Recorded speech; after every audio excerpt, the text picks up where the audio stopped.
மாணவனை சக மாணவன் அரிவாளால் வெட்டியதால் பெற்றோர்கள் பதற்றம் அடைந்துள்ளனர். மாணவர்களை பெற்றோருடன் அனுப்பி வைக்க பள்ளி நிர்வாகம் நடவடிக்கை மேற்கொண்டு வருகிறது. கூடுதல் விவரங்களோடு இணைகிறார் நமது செய்தியாளர் ராஜா. வணக்கம் ராஜா, கள நிலவரம். வணக்கம்.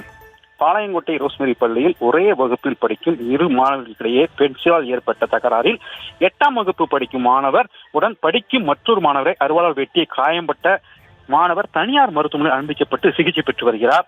வெட்டிய மாணவரிடம் தொடர்ந்து விசாரணை நடைபெற்று வருகிறது. இந்த நிலையில் ரோஸ்மெரி பள்ளியில் படிக்கும் மாணவ மாணவிகளின் பெற்றோர்களுக்கு இன்றைய தினத்தில் குறுஞ்செய்தி மூலமாக பள்ளி வழக்கம் போல் இயங்கப்பட்டு வருகிறது என அனுப்பப்பட்டது. இந்த மெசேஜை பார்த்ததும் ஆனாலும் பெற்றோர்கள் பள்ளியின் வாசலில் குவிந்துள்ளால் பெரும் பரபரப்பு ஏற்பட்டது.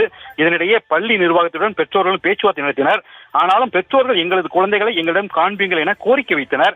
பெற்றோர்களின் கோரிக்கை ஏற்று அனைத்து குழந்தைகளையும் வரிசையாக நிற்க வைத்து ஒவ்வொரு பெற்றோரிடம் சந்திக்க பள்ளி நிர்வாகம் ஏற்பாடு செய்யப்பட்டுள்ளது. ஆனாலும் எங்களது பள்ளி எங்களுடைய குழந்தைகளை எங்களிடம் அனுப்பி வையுங்கள் பெற்றோர்கள் சொன்னது எனக்கு சம்பளம் 8ஆம் வகுப்பு சேர்ந்த மாணவர்களை மட்டும் பெற்றோர்களுடன் அனுப்பப்பட்டு வருகிறது.